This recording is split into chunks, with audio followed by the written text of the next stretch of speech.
There's a question that few dare to ask out loud. Why is it that the most emotionally intelligent people, those who best understand relationships, empathy, and human connection, are precisely the ones who frequently choose to be alone? For centuries, loneliness was treated as a symptom, as a weakness, as a sign that something went wrong with someone. Modern society has transformed extroversion into a moral virtue. Those who smile the most, who are always surrounded by people, who never need silence. That's the model of a successful, balanced, healthy human being. But what if this entire narrative is reversed?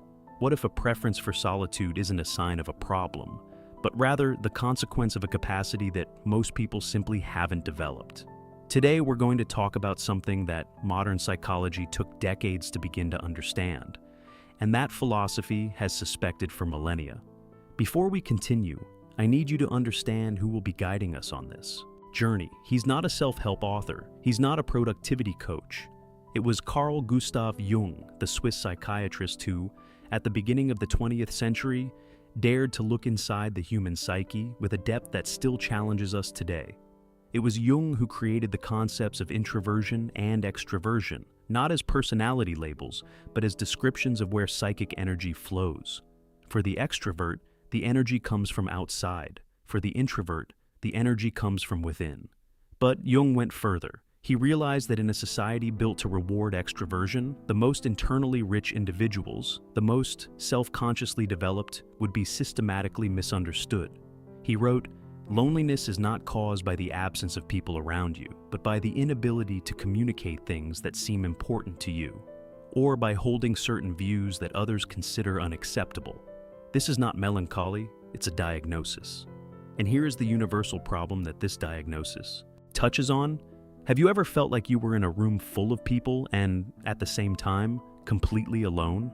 Not because the people were bad, but because the conversation happening around you simply wasn't going anywhere? That while everyone was talking about superficial things, you were processing something that didn't have simple enough words to enter that conversation? This is the central paradox of those with high emotional intelligence. The depth that allows you to understand others more clearly is the same depth that renders most interactions insufficient. Throughout this video, we're not simply going to list characteristics of introverted people. We're going to delve into neuroscience, depth psychology, and philosophy to understand because emotionally intelligent people develop a unique and often deliberate relationship with solitude. And more than just understanding this phenomenon, let's extract from it a manual on how to use this tendency to your advantage. How to transform solitude from a stigma into a strategy, from perceived weakness into silent power. Get ready, because what we're going to discuss directly challenges some of the deepest beliefs you hold about connection, social value, and what it means to be emotionally healthy. Chapter 1. The invisible weight of empathy. The greater your ability to sense what others feel, the greater the energy cost of each social interaction. Empathy doesn't come for free. It has a real neurological cost, and emotionally intelligent people pay that price in every conversation, in every social setting, in every situation where they need to be present for others. To understand why this happens, we need to go down to the brain level. The prefrontal cortex, the region responsible for emotional regulation, moral judgment, and cognitive empathy, is the most metabolically expensive structure in the central nervous system. This structure consumes glucose disproportionately, and it doesn't function automatically. Each activation requires resources.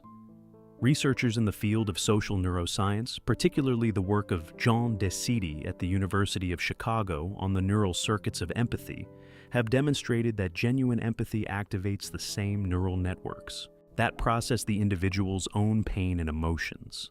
When you truly feel what the other person feels, your brain is literally simulating their emotional experience. This is extraordinary, and it's exhausting too. Now, add to that the following.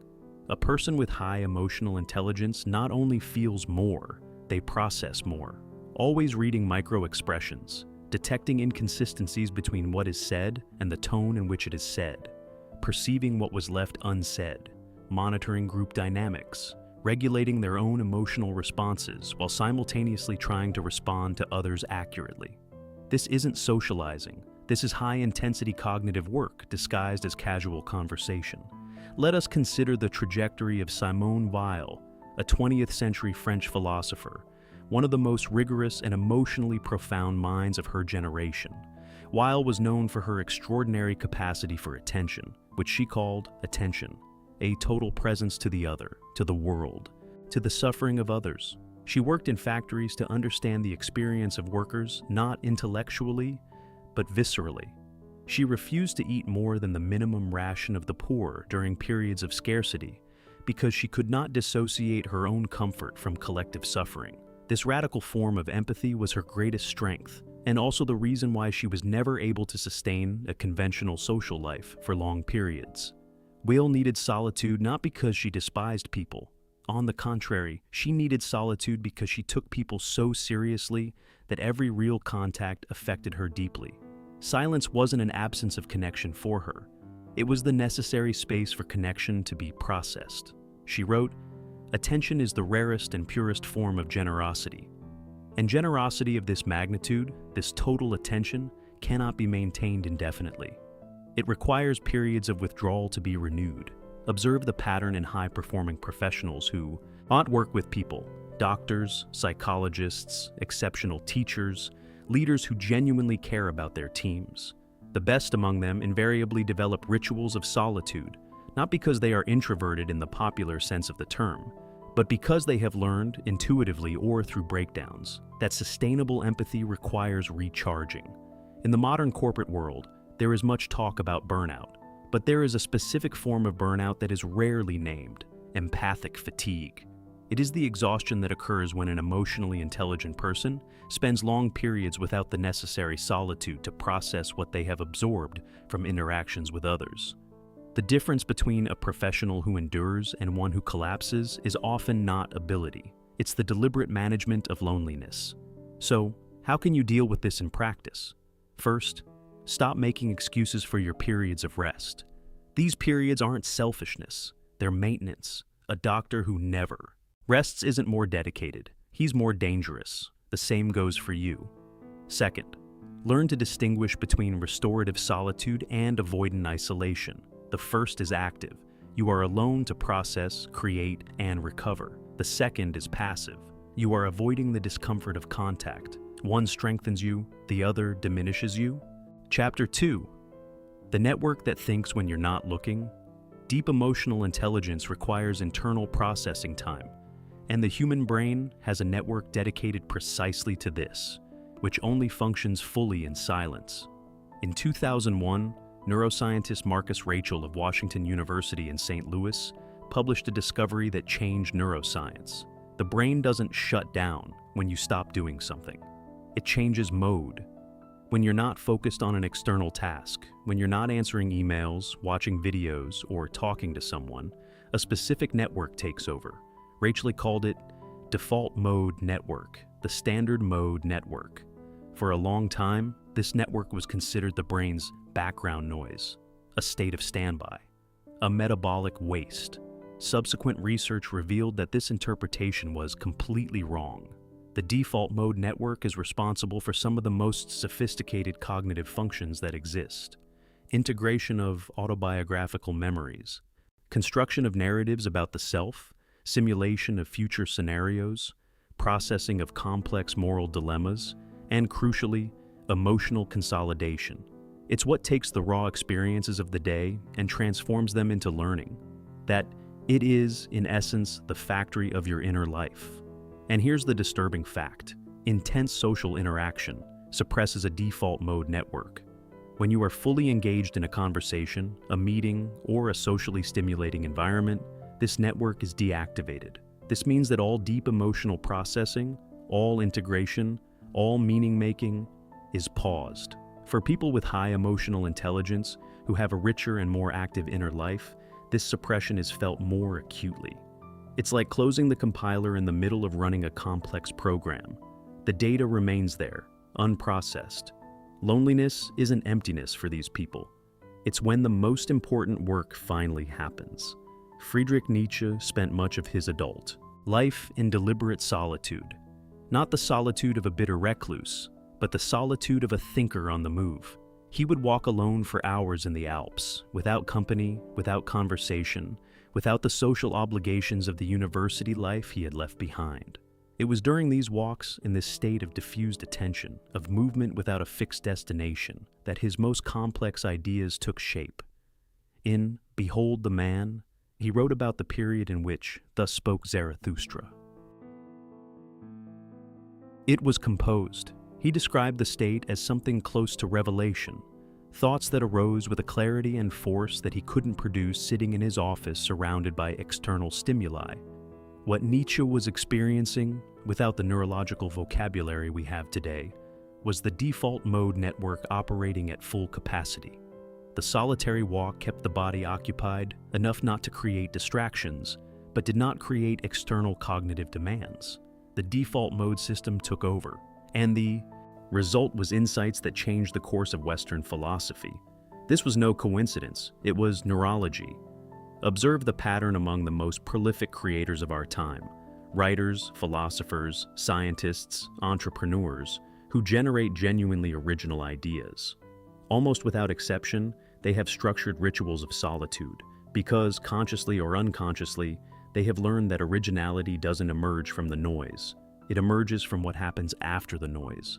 In an era of constant connectivity, continuous notifications, social media, and meetings that could be emails, the ability to sustain periods of cognitive solitude has become a radical competitive advantage.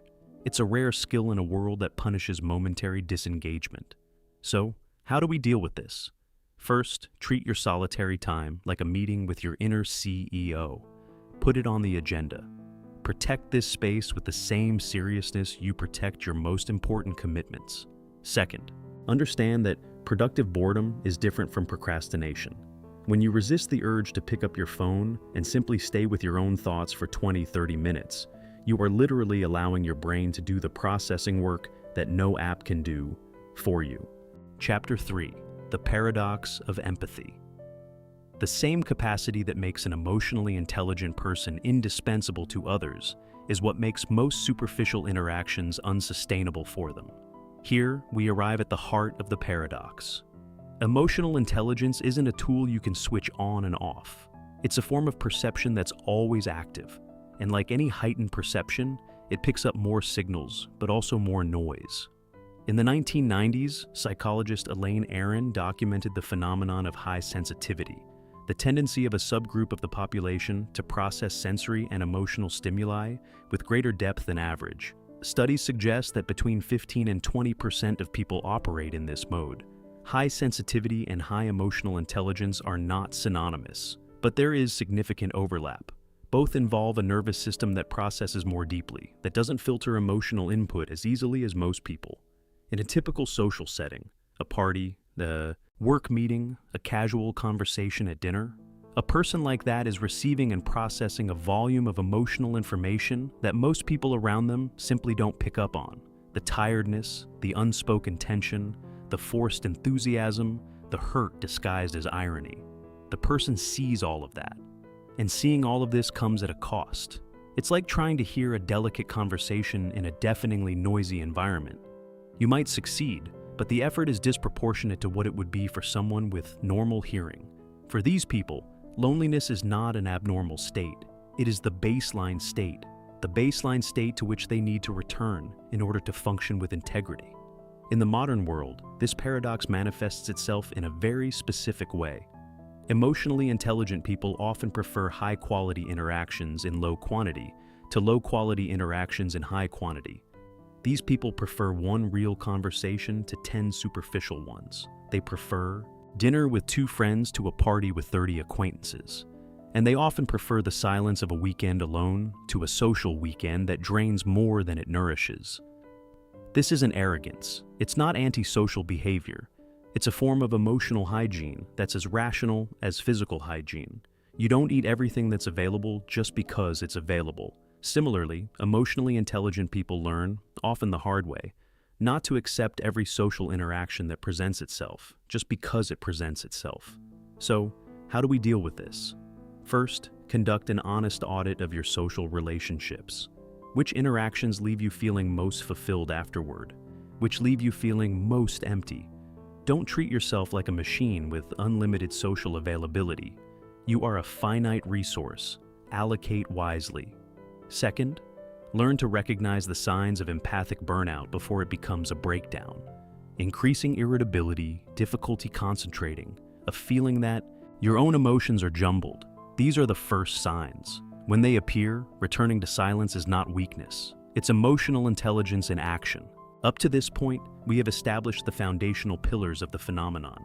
You learned that empathy has a real neurological cost, and that people with high emotional intelligence pay that cost with every interaction. That deep emotional processing requires silence, and that the brain has a network dedicated to this, which only operates fully when we are alone. And that the same acuity that makes someone emotionally capable makes social superficiality genuinely unsustainable for these people.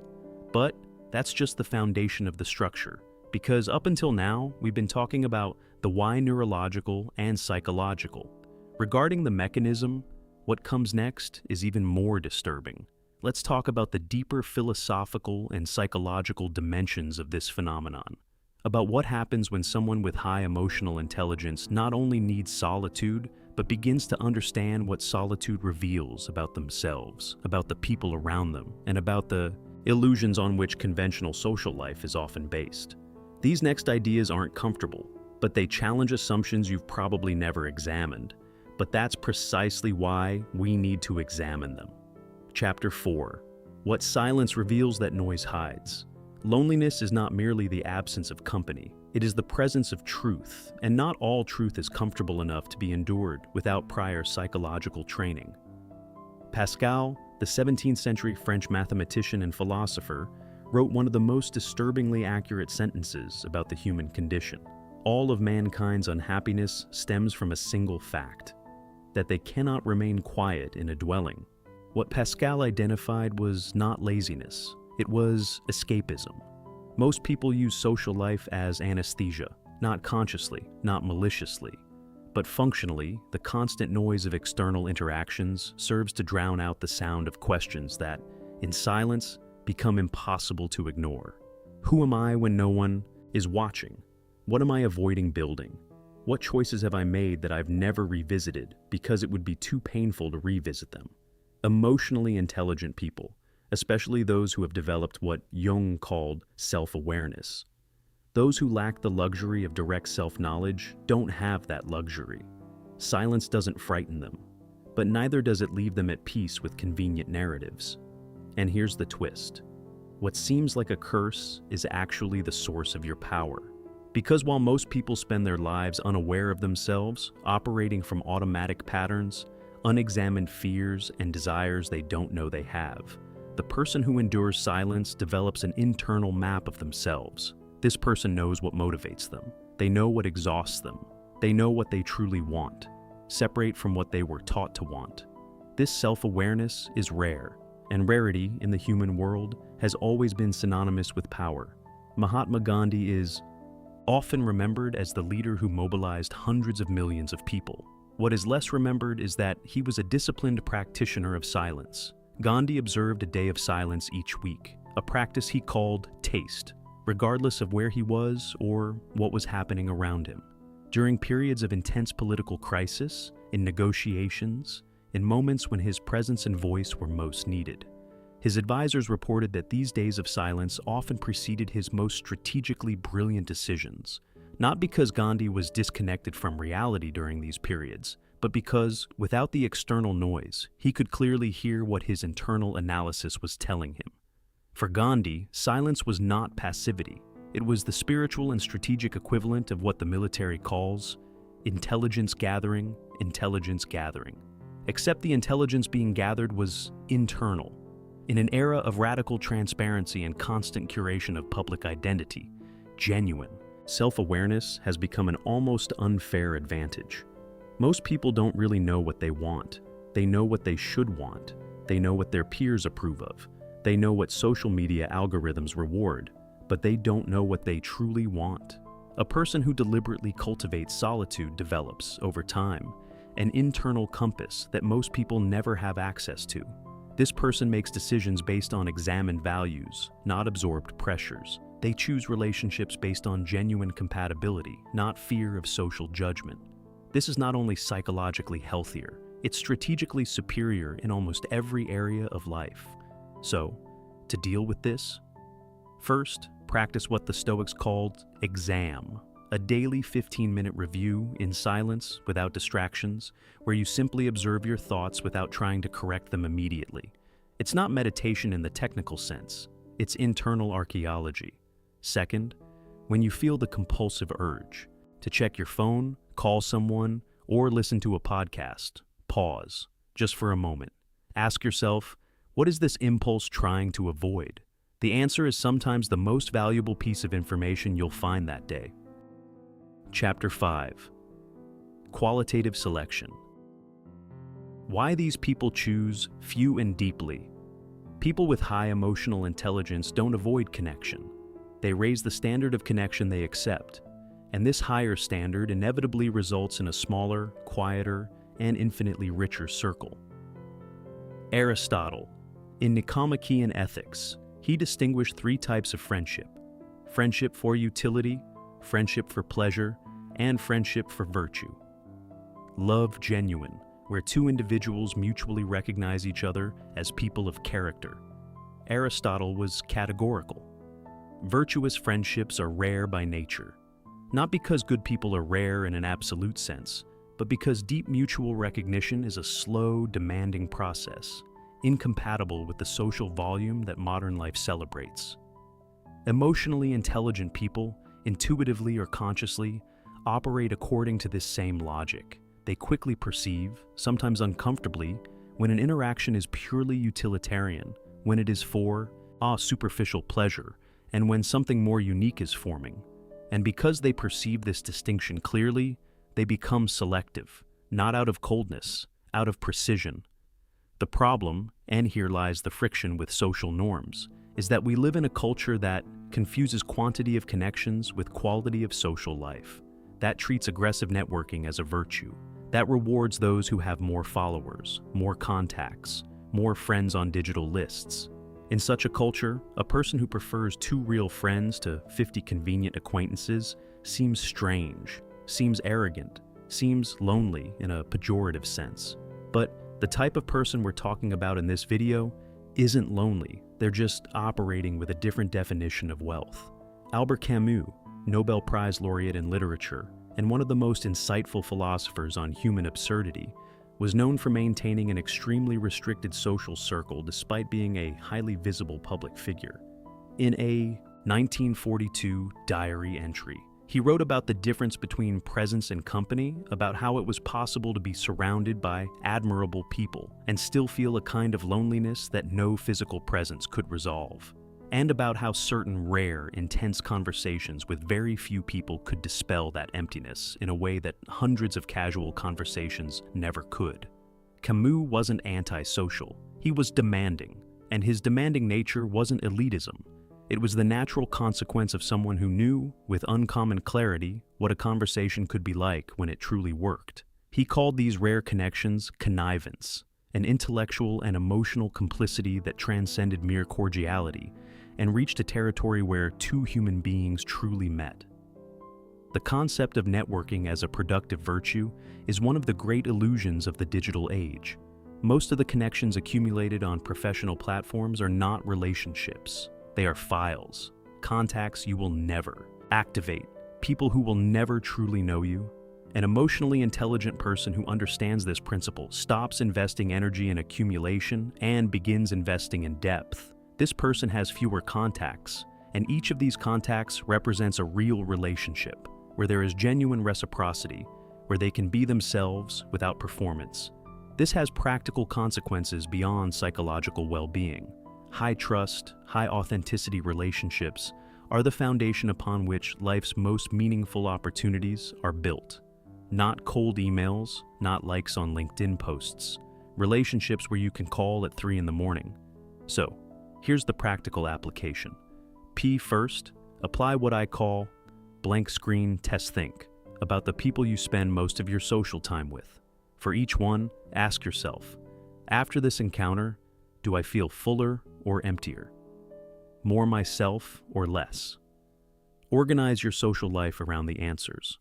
Second, learn to end relationships that consistently drain you without pathological guilt. This isn't cruelty. It's an act of respect for yourself and, paradoxically, for the relationship itself, which deserves the honesty of being ended instead of being kept in limbo. Chapter 6. Identity beyond the social mirror. Most people only know who they are in relation to what others think of them. People with high emotional intelligence develop, through solitude, an identity that exists independently of external validation, and this makes them fundamentally different in how they navigate the world. The existentialist philosopher Jean-Paul Sartre proposed that the other's gaze, it is one of the most powerful forces acting upon human identity. To be observed is to be defined, and many people spend their entire lives being defined by the gaze of others, without ever developing their own definition that survives the test of the absence of that gaze. Jung called this living in person, the social mask we construct to function in the collective world. The persona is not inherently false. Solitude is necessary. The problem arises when a person becomes confused by the mask, when they no longer know what lies beneath it. Loneliness, and especially loneliness, that is consciously cultivated over time, is the environment where the persona is tested, where you discover what remains when no one is watching. For most people, this discovery is disorienting. The silence is unsettling. An identity without an external mirror seems unstable. For those who develop high emotional intelligence and endure this process, the result is something that psychologists call internal locus of control, the genuine feeling that the center of gravity of your life is within you, not outside. And those who live with an internal center of gravity cannot be easily manipulated, intimidated, or bought, because what others think, while relevant, is no longer the primary compass. That's power in a very specific sense, not power over others, the power to not be dominated by them. Viktor Frankl, an Austrian neurologist and psychiatrist, a survivor of concentration camps, spent years in the most extreme environments of deprivation and horror that modernity has produced. And what he observed in those environments forever changed our understanding of psychological resilience. Frankl observed that the prisoners who survived, not only physically but psychologically, were invariably those who maintained some form of inner life that remained intact regardless of what happened around them, that they had a center of identity that did not depend on external recognition to exist. His seminal work, In Search of Meaning, articulates what he called ultimate freedom, the freedom to choose the attitude we take in any given circumstance. And this freedom, he argues, is only available to those who have developed a sufficiently robust inner life not to collapse when the external world collapses. Deliberate solitude, the practice of finding companionship within oneself, is the training for that muscle.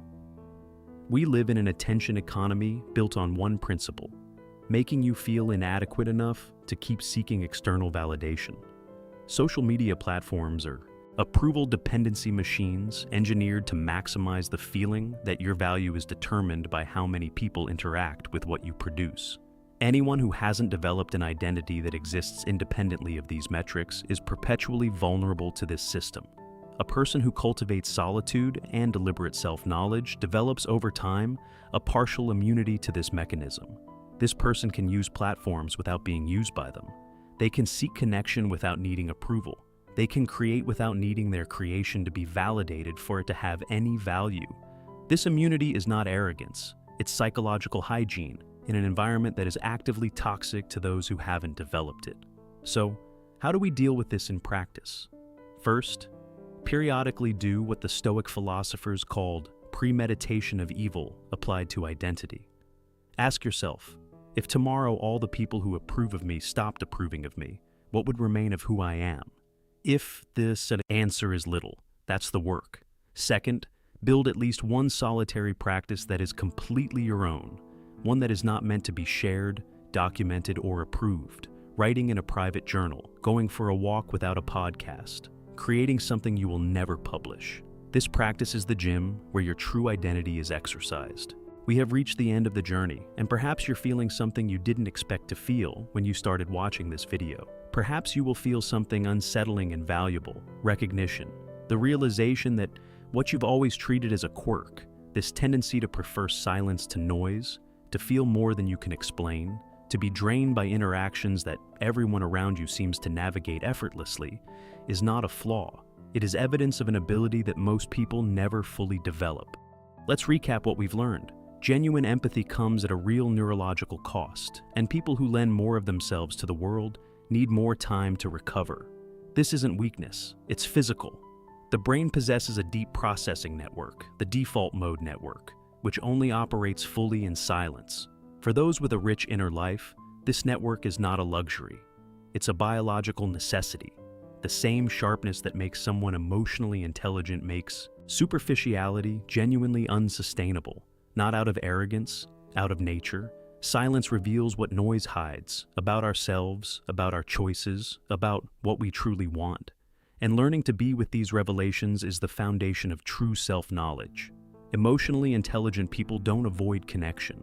They raise their standards. And a higher standard inevitably means a smaller, quieter, deeper, more real circle.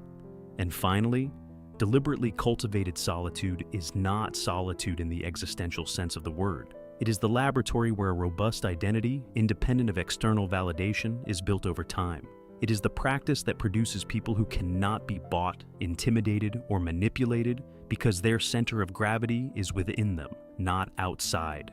If you've made it this far, there's something I need to tell you directly. This isn't a video about how to become more extroverted. It's not a manual on how to improve your social skills. It's not a promise that you'll feel comfortable in any environment if you just apply the right techniques. It's the opposite. It's an invitation to stop trying to fix something that isn't wrong. The solitude you seek is not a problem to be solved. It is an intelligence to be respected. The question isn't whether you prefer to be alone or accompanied. The question is whether you are using your moments of solitude with the intention and awareness they deserve. Whether you are wasting them in digital anesthesia or whether you are truly inhabiting them with the courage to find what lies within. Jung spent decades arguing that the process of individuation, of becoming fully who you are, is fundamentally solitary. Not because others don't matter, but because this particular journey no one can do for you. Every version of you that hasn't yet emerged is waiting in silence. If this video moved you in any way, if something here resonated with you, made you uncomfortable, or helped you name something you hadn't been able to articulate before, share it with someone you think needs to hear this. And if you want to continue on this journey, check out the next video waiting for you right here. Silence can be the beginning of many things. Until next time.